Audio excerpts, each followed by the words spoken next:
ನಿಖಿಲ ಗುಣಗಣಾರ್ಣೋ ನಿತ್ಯ ನಿರ್ಮುಕ್ತ ದೋಷಃ ಸದಾಯ ವಿಬುಧಾಸುರ ಸೌಖ್ಯ ದುಃಖ ಸತ್ಕಾರಣಾಯ ವಿತತಾಯ ನಮೋ ನಮಸ್ತೆ. ಜಯತಿ ಹರಿರಚಿಂತ್ಯಃ ಸರ್ವದೇವೈಕವಂದ್ಯಃ ಪರಮಗುರುರಭೀಷ್ಟಾವಾಪ್ತಿದಃ ಸಜ್ಜನಾನಾಂ ನಿಖಿಲ ಗುಣಗಣಾರ್ಣೋ ನಿತ್ಯ ನಿರ್ಮುಕ್ತ ದೋಷಃ ಸರಸಿಜನಯನೋऽಸೌ ಶ್ರೀಪತಿರ್ಮನತೋ ನಃ. ಜಯತ್ಯಜೋ ಖಂಡಗುಣೋರುಮಂಡಲಃ ತದೋದಿತೋ ಜ್ಞಾನಮರೀಚಿಮಾಲಿನಿ ಸ್ವಭಕ್ತಹರ್ತೋಚ್ಯತಮೋ ನಿಹಂತಾ ವ್ಯಾಸಾವತಾರೋ ಹರಿರಾತ್ಮಭಾಸ್ಕರಃ. ಜಯತ್ಯಜೋ ಅಕ್ಷೀಣಸುಖಾತ್ಮಬಿಂಬಃ ಸ್ವೈಶ್ವರ್ಯಕಾಂತಿಪ್ರತತಃ ಸದೋದಿತಃ ಸ್ವಭಕ್ತಸಂತಾಪದುರಿಷ್ಟಹಂತಾ ರಾಮಾವತಾರೋ ಹರಿರೀಶಚಂದ್ರಮಾಃ. ಜಯತ್ಯಸಂಖ್ಯೋರುಪಲಾಂಬುಪೂರೋ ಗುಣೋಚ್ಚರತ್ನಾಕರ ಆತ್ಮವೈಭವಃ ಸದಾ ಸದಾತ್ಮಜ್ಞನದೀಭಿರಾಪ್ಯಃ ಕೃಷ್ಣಾವತಾರೋ ಹರಿರೇಕಸಾಗರಃ. ನಾರಾಯಣಾಯ ನಾರಾಯಣಂ ಸುರಗುರುಂ ಜಗದೇಕನಾಥಂ ಭಕ್ತಪ್ರಿಯಂ ಸಕಲಲೋಕನಮಸ್ಕೃತಂಚ ತ್ರೈಗುಣ್ಯವರ್ಜಿತಮಜಂ ವಿಭುಮಾದ್ಯಮೀಶಂ ವಂದೇ ಭವಘ್ನಮರಾಸುರಸಿದ್ಧವಂದ್ಯಂ. ನಾರಾಯಣಂ ನಮಸ್ಕೃತ್ಯ ನರಂ ಚೈವ ನರೋತ್ತಮಂ ದೇವೀಂ ಸರಸ್ವತೀಂ ವ್ಯಾಸಂ ತತೋ ಜಯಬುಧೀರಯೇ. ಅಥೋ ದಿತೇರ್ಜ್ಯೇಷ್ಠಸುತೆ ದಶಶ್ವತ್ ಪ್ರಪೀಡಿತಾ ಬ್ರಹ್ಮವರಾತ್ ಸುರೇಶಾಃ ಹರಿಂ ವಿರಿಂಚೇನ ಸಹೋಪಜಗ್ಮುಃ ಗೌರಾತ್ಮಮಸ್ಯಾಪಿ ಶಶಂಸುರಸ್ಮೈ. ಅಭಿಷ್ಟುತಸ್ತೈರ್ಹರಿರುಗ್ರವೀರ್ಯೋ ನೃಸಿಂಹರೂಪೇಣ ಸ ಆವಿರಾಸೀತ್. ಹತ್ವಾ ಹಿರಣ್ಯಂಚ ಸುತಾಯ ತಸ್ಯ ದತ್ವಾಭಯಂ ದೇವಗಣಾನ್ ಅತೋಷಯತ್. ಸುರಾಸುರಾಣಾಮುದಧಿಂ ವಿಮಥ್ನತಾಂ ದಧಾರ ಪೃಷ್ಠೇನ ಗಿರಿಂ ಸ ಮಂದರಂ. ವರಪ್ರದಾನಾದಪರೈರಥಾರ್ಯಂ ಹರಸ್ಯ ಕೂರ್ಮೋ ಬೃಹದಂಡವೋಢಾ. ಸುರಾಸುರಾಣಾಂ ಉದಧಿಂ ವಿಮಥ್ನತಾಂ ದಧಾರ ಪೃಷ್ಠೇನ ಗಿರಿಂ ಸಹ ಮಂದರಂ. ವರಪ್ರದಾನಾತ್ ಅಪರೈಃ ಅಧಾರ್ಯಂ ಹರಸ್ಯ ಕೂರ್ಮಃ ಬೃಹದಂಡವೋಢಾ. ಸುರಾಸುರಾಣಾಂ ಉದಧಿಂ ವಿಮಥ್ನತಾಂ. ಸುರಾಸುರಾಣಾಂ ವಿಮಥ್ನತಾಂ ಏನು ಉದಧಿಂ ವಿಮಥ್ನತಾಂ. ಉದಧಿಂ ಸಮುದ್ರವನ್ನು ಉದಧಿ ಉದ ಅಂದರೆ ಜಲ, ಜಲಧಿ ಸಮುದ್ರ. ವಿಮಥ್ನತಾಂ ವಿಶೇಷವಾಗಿ ಸಾಮಾನ್ಯ ಮಥನಕ್ಕೆಲ್ಲ ಬರೋದಲ್ಲ, ವಿಶೇಷವಾಗಿ ಮಥನ ಮಾಡಿದಾಗ ಯಾರು ಸುರಾಸುರಾಣಾಂ ಸಮುದ್ರವನ್ನು ಸುರಾಸುರರೆಲ್ಲ ವಿಶೇಷ ರೀತಿಯಲ್ಲಿ ಮಥನ ಮಾಡಿದಾಗ ಏನು ಮಾಡ್ತಾನೆ ಪರಮಾತ್ಮ ಕೂರ್ಮಃ ಕೂರ್ಮರೂಪನಾಗಿ ಪೃಷ್ಠೇನ ತನ್ನ ಬೆನ್ನ ಮೇಲೆ ಸಹ ಪರಮಾತ್ಮನು ಮಂದರಂ ದಧಾರ ಮಂದರ ಪರ್ವತವನ್ನು ಧರಿಸಿದನು. ಸುರಾಸುರರೆಲ್ಲ ಸಮುದ್ರವನ್ನು ಮಥನ ಮಾಡಬೇಕಾದ್ರೆ ಕಡಗೋಲಾಗಿ ಉಪಯೋಗಿಸಿದ ಮಂದರವನ್ನು ಪರಮಾತ್ಮ ಕೂರ್ಮರೂಪದಿಂದ ತನ್ನ ಬೆನ್ನ ಮೇಲೆ ಧರಿಸಿದನು. ವರಪ್ರದಾನಾತ್ ಅಪರೈರಧಾರ್ಯಂ ಇದೇ ದೊಡ್ಡ ವಿಚಾರ ಅಂತ ಕೇಳಿದರೆ ದೊಡ್ಡ ವಿಚಾರನೇ. ಅದಕ್ಕೆ ವರಪ್ರದಾನಾತ್ ಅಪರೈಹಿ ಅಧಾರ್ಯಂ ಅದು ಬೇರೆಯವರು ಬದ್ದೇ ಬೆಟ್ಟ, ಅದು ಎತ್ತದೇ ದೊಡ್ಡ ವಿಚಾರ. ಅದರಲ್ಲೂ ಕೂಡ ವರಪ್ರದಾನ ಇದೆ. ವರಪ್ರದಾನಾತ್ ಯಾರ ವರ? ಹರಸ್ಯ ವರಪ್ರದಾನಾತ್ ರುದ್ರದೇವರ ವರ ಇತ್ತು. ಅದಕ್ಕೆ ಏನಂತ ಅಪರೈಹಿ ಅಧಾರ್ಯಂ, ಬೇರೆ ಯಾರಿಂದಲೂ ಕೂಡ ಅದನ್ನು ಧರಿಸಲಿಕ್ಕೆ ಸಾಧ್ಯ ಇಲ್ಲ. ಎತ್ತು ಅದನ್ನ ಮದ್ದು ಎತ್ತಬೇಕು, ಆಮೇಲೆ ಟ್ರಾನ್ಸ್ಪೋರ್ಟ್ ಮಾಡಬೇಕು, ಆಮೇಲೆ ಅದು ಇಡಬೇಕು, ಆಮೇಲೆ ಅದನ್ನು ಅನ್ಲೋಡಿಂಗು ಭಾರಿ ಕಷ್ಟ, ಲೋಡಿಂಗು ಕಷ್ಟ, ಟ್ರಾನ್ಸ್ಪೋರ್ಟೇಷನ್ ಕಷ್ಟ. ಟ್ರಾನ್ಸ್ಪೋರ್ಟೇಷನ್ಗೆ ಹೊಡೆದೋದವ್ರು ಇದ್ದಾರೆ, ದಾರಿ ಸಾಗದೆ ಇಲ್ಲಿ ಸ್ವೆಲ್ಲೇ ಸ್ಟಾಪ್ ಆಗಿಬಿಡುತ್ತೆ. ಅದೆಲ್ಲ ಮುಗಿಸಿ ಆಮೇಲೆ ಅದನ್ನು ಮುಳುಗದಂತೆ ಹೊತ್ತಿರಬೇಕು. ಬೇರೆ ಮಥನ ಮಾಡ್ತಾರೆ, ಮಥನ ಮಾಡ್ಬೇಕಾದ್ರೆ ಏನಾಗುತ್ತೆ ಭಾರಿ ಫಿಕ್ಷನ್ ಬರೋದು. ಹೊತ್ತಿನಲ್ಲಿ ಏನಾಗುತ್ತೆ ಕೈ ಬುಗುರಿ ಆಡಿಸಿ ಕೈ ಹಿಡ್ಕೊಬಿಟ್ಟು ಬಿಸಿಗೆ ಇದಾಗಿಬಿಡುತ್ತೆ, ಅಷ್ಟು ಬಿಸಿ ಇರುತ್ತೆ. ಅದನ್ನ ಧರಿಸ್ಬೇಕು. ಇಷ್ಟೆಲ್ಲ ಕೆಲಸನ ಮಾಡಿದ್ದ್ಯಾರೋ ಶ್ರೀಹರಿಯೇ. ಧರಿಸಿದ್ದು ಮಾತ್ರ ಯಾವ ರೂಪದಿಂದ? ಕೂರ್ಮ ರೂಪದಿಂದ. ಅದಕ್ಕೆ ಸುರಾಸುರಾಣಾಂ ಉದಧಿಂ ದೊಡ್ಡ ಕಥೆ ಅಷ್ಟು ಚಿಕ್ಕದಾಗಿ ಹೇಳಿದರು. ಬಹಳ ಮುಖ್ಯವಾದ ಅಂಶ ಬಿಟ್ಟೋಗಿದ್ದು ಬೇರೆ ಕಡೆಗೆ. ಏನದು? ಹರಸ್ಯ ವರಪ್ರದಾನಾದ ಅಪರೈರಧಾರ್ಯ. ರುದ್ರದೇವರ ವರದಿಂದಾಗಿ ಬೇರೆಯವರಿಂದ ಅದನ್ನು ಧರಿಸಲಿಕ್ಕೆ ಸಾಧ್ಯನೇ ಇರಲಿಲ್ಲ. ಅದನ್ನು ತಾನು ಲೀಲಾಜಾಲವಾಗಿ ಧರಿಸಿದ ಲೀಲಾಜಾಲವಾಗಿ ಧರಿಸಿದ. ಅಷ್ಟೇ ಅಲ್ಲ, ಇವತ್ತಿಗೂ ಕೂಡ ಬೃಹದಂಡ ಓಢ ಇನ್ನೊಂದು ಕೆಲಸ ಮಾಡಿದ್ದಾನೆ. ಬ್ರಹ್ಮಾಂಡವನ್ನೇ ಧರಿಸಿದ್ದಾನೆ ಕೂರ್ಮ ರೂಪದಿಂದ. ಬ್ರಹ್ಮರೂಪ ಪರಮಾತ್ಮ ಮೊದಲು ಬ್ರಹ್ಮಾಂಡದ ಹೊರಗೊಂದು ಕೂರ್ಮ ರೂಪ, ಅದರ ಒಳಗೊಂದು ಕೂರ್ಮ ರೂಪ, ಅದರ ಮೇಲೆ ವಾಯುದೇವರು, ಅದರ ಮೇಲೆ ಶೇಷದೇವರು, ಅವರ 1000 ಹೆಡೆ ಒಂದು ಹೆಡೆಯ ಮೇಲೆ ಇಡೀ ಭೂಮಿ. ಇದು ಚಿತ್ರ ಇದು. ಅಂದರೆ ಬ್ರಹ್ಮಾಂಡದ ಹೊರಗೆ ಒಳಗೆ ಎಲ್ಲರಲ್ಲೂ ಕೂಡ ಬೃಹತ್ ತಂಡ. ಬೃಹತ್ ತಂಡ ಅಂದರೆ ಬ್ರಹ್ಮ. ಬೃಹತ್ ಅಂದರೆ ಬ್ರಹ್ಮ. ಬೃಹತ್ ಬ್ರಹ್ಮ. ಬ್ರಹ್ಮಾಂಡವನ್ನು ಓಢಾ ಧರಿಸಿದವನಾಗಿದ್ದಾನೆ. ಇಡೀ ಬ್ರಹ್ಮಾಂಡ ಧರಿಸಿದ್ದು ಒಂದು, ಮಂದರ ಧರಿಸಿದ್ದೊಂದು, ಎರಡು ಕೆಲಸ ಮಾಡಿದ್ದ. ಇದನ್ನು ಯಾರು ಮರೆತು ಬಿಡ್ತಾರೆ. ತುಂಬ ಜನಗಳಿಗೆ ಇದೆಲ್ಲ ಗೊತ್ತಾಗೋದಿಲ್ಲ. ಇದು ಮುಖ್ಯ. ಪೀಠ ಪೂಜೆ ಕಾಲಕ್ಕೆ ಪ್ರತಿನಿತ್ಯ ಚಿಂತನೆ ಮಾಡಬೇಕಾದ ಕ್ರಮ ಅದು. ವಿಷ್ಣು ಕೂರ್ಮ ವಾಯುಕೂರ್ಮ ಚಿಂತನೆ ಮಾಡಬೇಕಲ್ಲ. ಅದಕ್ಕೆ ಬೃಹದಂಡ ಓಢ ಕೂರ್ಮಃ ಆ ರೀತಿ ಅನ್ವಯ. ಮೊದಲೇ ಬ್ರಹ್ಮಾಂಡ ಹೊತ್ತ ಪರಮಾತ್ಮ ಮಂದರ ಪರ್ವತವನ್ನು ಹೊತ್ತದ. ಇಡೀ ಬೆಟ್ಟ ಹೊತ್ತವ್ರಿಗೆ ಒಂದು ಭಾಗ ಜಸ್ಟ್ ಪೋರ್ಷನ್ ಇಡೀ ಬ್ರಹ್ಮಾಂಡದಿಂದ ಮಂದರ ಪರ್ವತ ಏನದು ಚಿಕ್ಕದು. ಆದರೆ ಅದನ್ನು ನೋಡ್ಲಿಕ್ಕೂ ಯಾರಿಗೂ ಸಾಧ್ಯ ಇಲ್ಲ. ಆಶ್ಚರ್ಯ ಅಂದರೆ ರುದ್ರದೇವರ ವರದಿಂದಾಗಿ ಅದನ್ನು ಧರಲಕ್ಕೂ ಬೇರೆಯವ್ರಿಗೆ ಸಾಧ್ಯ ಇಲ್ಲ. ಅದನ್ನು ಪರಮಾತ್ಮ ತಾನು ಧರಿಸಿದ. ಹೌದು, ಯಾರೋ ದಿನ ಎತ್ತದೇ ಹೋಗಲಿ ಅಂತೇಳಿ.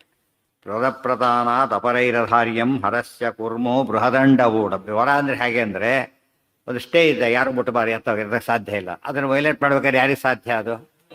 ಅದನ್ನು ಮೀರಿಸೋ ಸಾಮಾನ್ಯ ಇರಬೇಕು, ಇರೋದವ್ರಿಗೆ ಸಾಧ್ಯ ಇಲ್ಲ. ಕೂರ್ಮೋ ಬೃಹದಂಡ ಯಾವುದೋ ಡಿಸಿ ಡಿಮಾಲಿಷ್ ಮಾಡೋಕ್ಕೆ ಬರ್ತಾರೆ. ತಹಸೀಲ್ದಾರ್ ಸ್ಟೇ ಕೊಟ್ಟಿದ್ದಾರೆ ಅಂದರೆ ಕಿತ್ತೋಗಿ ಅಂತ ಹೇಳ್ತಾರೆ. ಅದು ನಾಟ್ ಅಪ್ಲಿಕಬಲ್. ಮೇಲಿನ ಸ್ಟೇ ಅಪ್ಲೈ ಆಗುತ್ತೆ. ಸ್ಟೇ ಅಂದರೆ ವರನೇ ಅದ ರೀತಿ. ತಡೆಯೋದು ವರ.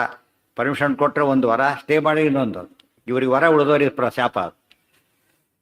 ಇಷ್ಟು ಇಲ್ಲಿ ಹೇಳಿದ್ರು. ಉಳಿದೆಲ್ಲ ಮುಂದೆ ಹೇಳಿದ್ರು. 10ನೇ ಅಧ್ಯಾಯದಲ್ಲಿ ವಿಸ್ತಾರವಾಗಿ ಹೇಳ್ತಾರೆ. ಸಮುದ್ರ ಮಥನ ಹೇಗಾಯಿತು ಏನೋ ಅದನ್ನು ಡಿಟೇಲಾಗಿ ಅಲ್ಲಿ ಹೇಳ್ತಾರೆ. ಇಲ್ಲಿ ಸಂಕ್ಷೇಪ ಪೂರ್ವ ರೂಪದ ಪರ್ಪಸ್ ಮಾತ್ರ ಹೇಳಿದ್ರು.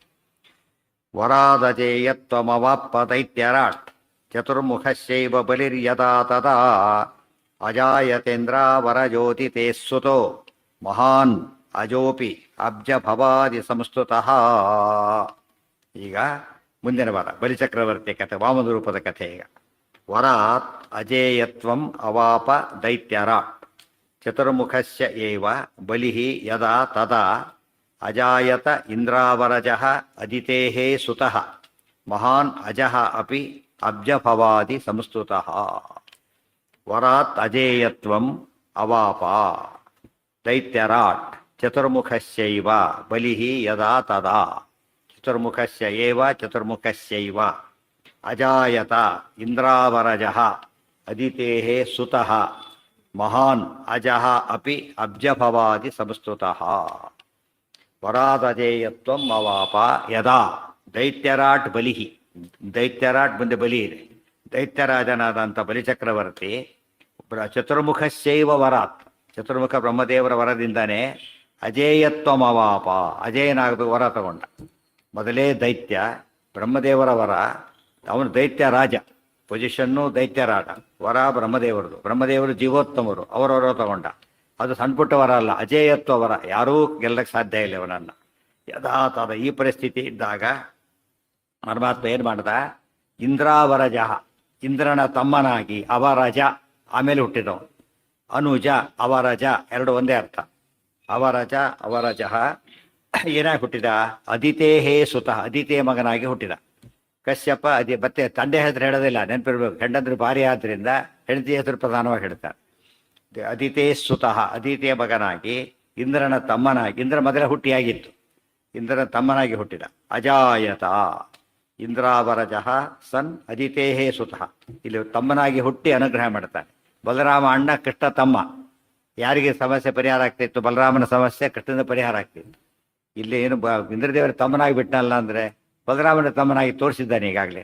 ಇಲ್ಲೇ ಅವತಾರ ಎರಡು ಕಡೆನೂ ತಮ್ಮನಾಗಿ ಅನುಗ್ರಹ ಮಾಡಿತ್ತು. ಅಣ್ಣನಾಗಿ ರಾಮನಾಗಿ, ಅಣ್ಣನಾಗಿ ಲಕ್ಷ್ಮಣನ ಮಾಡಿಕೊಂಡ ತಮ್ಮನನ್ನು. ಇಲ್ಲಿ ಅಣ್ಣನ ಮಾಡಿಕೊಂಡು ತಾನು ತಮ್ಮನಾದ. ಅಣ್ಣನೇ ಆಗಲಿ ತಮ್ಮನೇ ಆಗಲಿ ಏನದು ತಾನೇ ಶ್ರೇಷ್ಠ, ಅದನ್ನು ತೋರ್ಸಕ್ಕೆ ಹೊರಟ. ಅದಕ್ಕೆ ಭೀಮಸೇನರು ಏನು ಮಾಡಿದರು? ತಾವು ತಮ್ಮನಾದರು. ಧರ್ಮರಾಜನಿಗೆ ತಮ್ಮನಾಗಿ ಅನುಗ್ರಹ ಮಾಡಿ, ಅಣ್ಣನಾಗಿ ಮಾಡೋದೊಂದು, ತಮ್ಮನಾಗಿ ಮಾಡೋದೊಂದು. ಅಂದರೆ ಏನೇ ಆಗಲಿ ಪರಮಾತ್ಮ ಪೊಸಿಷನ್ ಚೇಂಜ್ ಆಗೋದಿಲ್ಲ ಅಂತ ಅರ್ಥ. ಮೊದಲು ಹುಟ್ಟಿದ ಎಂಬ ಕಾರಣಕ್ಕೆ ಗ್ರೇಟ್ ಅಲ್ಲ, ಆಮೇಲೆ ಹುಟ್ಟಿದ ಅಂತ ಕಡಿಮೆನೂ ಅಲ್ಲ. ಮೊದಲು ಹುಟ್ಟಲಿ ಬಡಲಿ ಆಮೇಲೆ ಹುಟ್ಟಲಿ, ಗ್ರೇಟೇ. ಆ ದೃಷ್ಟಿಯಲ್ಲಿ ಅದನ್ನು ಹೇಳೋದಕ್ಕೋಸ್ಕರ ಅವರಜ ಅದಿತೇ ಸುತಃ ಮಹಾನ್ ಅಜಃ. ಯಾರೀತ? ಮಹಾನ್ ಅಜಃ ಅಪಿ, ತಾನು ಭಾರಿ ದೊಡ್ಡವನು. ಇಲ್ಲಿ ತಮ್ಮ ವಸ್ತುತಃ ಮಹಾನ್, ಭಾರಿ ದೊಡ್ಡವನು. ಆದರೆ ಅಜಃ ಅಪಿ ಎಂದು ಹುಟ್ಟಿಲ್ಲದವನು. ಆದರೂ ಕೂಡ ಅಬ್ಜಭವಾದಿ ಸಂಸ್ತುತಃ. ಅಬ್ಜಭವ ಆದಿ ಸಂಸ್ತುತಃ. ಅಬ್ಜಭವ ಯಾರೋ? ಬ್ರಹ್ಮದೇವರು. ಬ್ರಹ್ಮಾದಿಗಳಿಂದ ಸ್ತುತನಾಗಿ, ಬ್ರಹ್ಮಾದಿಗಳಿಂದ ಸ್ತುತಿಸಲ್ಪಟ್ಟವನಾಗಿ ಪರಮಾತ್ಮ ಮುಂದೆ ಏನು ಕಂಟಿನ್ಯೂ ಮಾಡ್ತಾನೆ. ಹಾಗೆ ಏನಾಯಿತು ಮುಂದೆ? ಸ ವಾಮನಾತ್ಮ ಅಸುರಭೂಭೃತೋಧ್ವರಂ ಜಗಾಮಗಾಂ ಸನ್ನಮಯನ್ ಪದೇ ಪದೇ ಜಹಾರ ಚಾಸ್ಮಾತ್ ಶರತಸ್ತಿ ಪಿಷ್ಠಪಂ ತ್ರಿಭಿಕ್ರಮೈಃ ತಚ್ಚ ದದೌ ನಿಜಾಗ್ರಜೇ ಸಹ ವಾಮನಾತ್ಮ ಅಸುರಭೂಭೃತಃ ಅಧ್ವರಂ ಜಗಾಮ ಗಾಂ ಸನ್ನಮಯನ್ ಒಂದೇ ಪದ ಸನ್ನಮಯನ್ ಪದೇ ಪದೇ ಜಹಾರ ಚ ಅಸ್ಮಾತ್ ಛಲತಃ ತ್ರಿವಿಷ್ಟಪಂ ತ್ರಿಭಿಃ ಕ್ರಮೈಃ ತಚ್ಚ ದದೌ ನಿಜಾಗ್ರಜೇ. ವಾಮನ ರೂಪದ ಕೆಲಸ ಇದಿಷ್ಟು ಕೂಡ. ನ ಸಹ ವಾಮನಾತ್ಮ ಅಸುರಭೂಭೃತಃ ಅಧ್ವರಂ ಜಗಾಮ. ಸಹ ಈ ರೀತಿ ಅಬ್ಜಭವಾದಿ ಸಂಸ್ತುತನಾದ ಆ ವಾಮನರೂಪಿ ಪರಮಾತ್ಮ, ಆತ್ಮದ ಸ್ವರೂಪ, ವಾಮನ ಸ್ವರೂಪದ ಪರಮಾತ್ಮನು ಅಸುರ ಭೂಭೃತ ಅಧ್ವರಂ ಜಗಾಮ. ಭೂಭೃತ್ ಭೂಮಿಯನ್ನು ಹೊತ್ತವನು, ಧರಿಸಿದವನು ಅಂದರೆ ರಾಜ. ಅಸುರ ಭೂಭೃತ್ ಅಸುರರ ರಾಜ, ಬಲಿಚಕ್ರವರ್ತಿ. ಅಸುರ ಭೂಭೃತಃ ಅಧ್ವರಂ. ಅಧ್ವರ ಅಂದರೆ ಯಜ್ಞ. ಆತ ಮಾಡ್ತಿದ್ದ ಯಜ್ಞಕ್ಕೆ ಹೋದ. ಭೃಗುಕಚ್ಚ ಅಂತ ಸ್ಥಳ, ನರ್ಮದಾ ನದಿಯ ತೀರ. ಇವತ್ತೇ ಅದು ಭರೂಚ್ ಅಂದ್ರೆ ಅದೇ. ಅಲ್ಲಿಗೆ ಪರಮಾತ್ಮ, ಅಲ್ಲಿ ಮುಂದೆ ಸಮುದ್ರ ಹತ್ತಿರ, ಸಮುದ್ರ ಸಂಗಮ ಮುಂದೆ ಹೋಗ್ಬಿಟ್ಟು ಸ್ವಲ್ಪ ದೂರದಲ್ಲೇ ಸಮುದ್ರ ಸೇರುತ್ತೆ. ಅವತಾರ, ಹೌದು ಅವತಾರ.